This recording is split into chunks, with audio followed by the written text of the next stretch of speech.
Daily bias. It's honestly one of the most important things to know in ICT and just in trading in general, no matter what strategy you use. Daily bias is so important because without it, you don't know whether you should be buying or selling the stock. So let's not waste too much time. Let's get right into the video. I'm going to show you exactly what to look for in the market, key levels that can actually make you identify the daily bias, and we're going to also be doing a top-down analysis going from the 1 day, 4 hour, 1 hour, all the way to the 1 minute. So let's get into the video and I'll show you exactly what I'm talking about. So today we're going to be using FX replay just to show you that like I'm not bullshitting you or anything, and I'm just going to choose a completely random date. So like, there you go. I'll just continue going, or I'll even look away.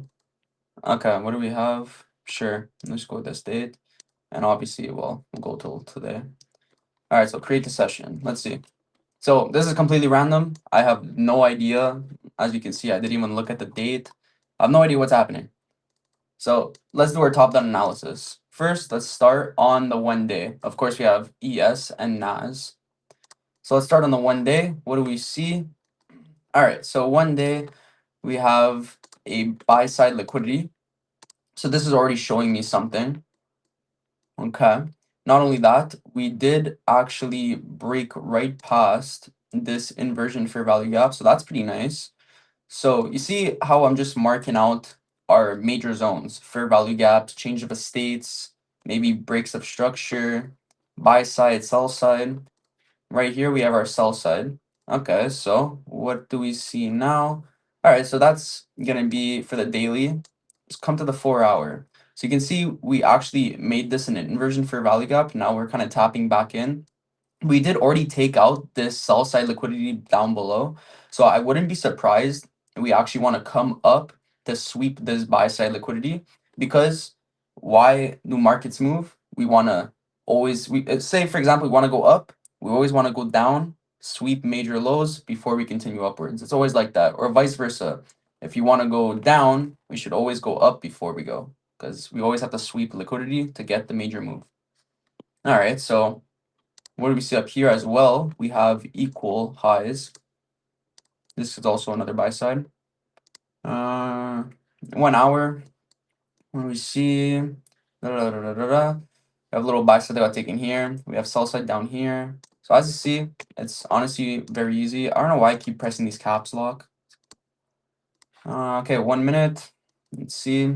We're gonna take out this sell side down here, and we're gonna come up here. That's for sure. All right, so that is gonna be for the Nasdaq. So Nasdaq, I honestly expect a little jump off of this fair value gap, and then after to continue upwards. So let's see what we have on ES.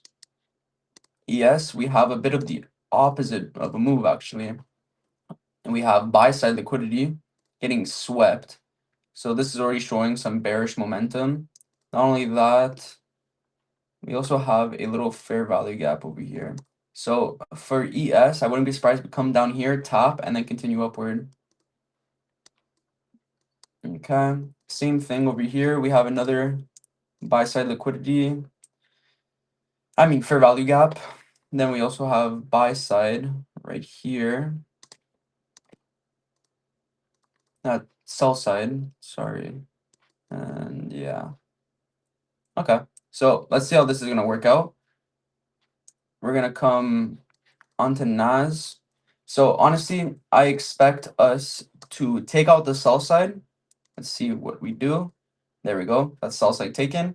We honestly might retest a bit into this fair value gap. If not, we honestly have a very nice entry over here. Let's see what we have on ES. Let's come down. We also took these lows, so that's really nice. So let's see. Now, what I wouldn't be surprised we see is a retest up to this buy side. And let's wait.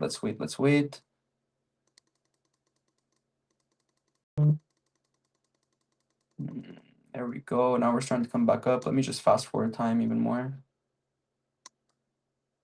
And almost there. Let's just mark it out.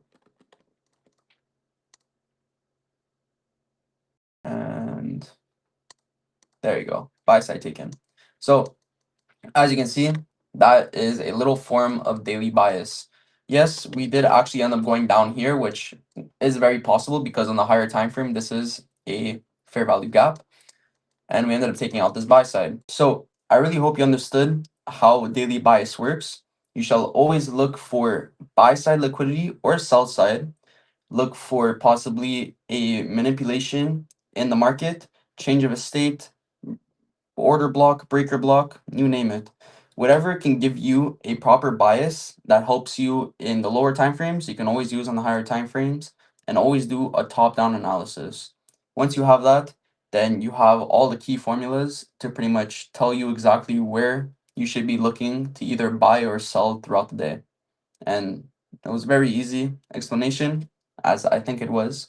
But if you have any questions, let me know in the comments and I'll answer them as fast as possible.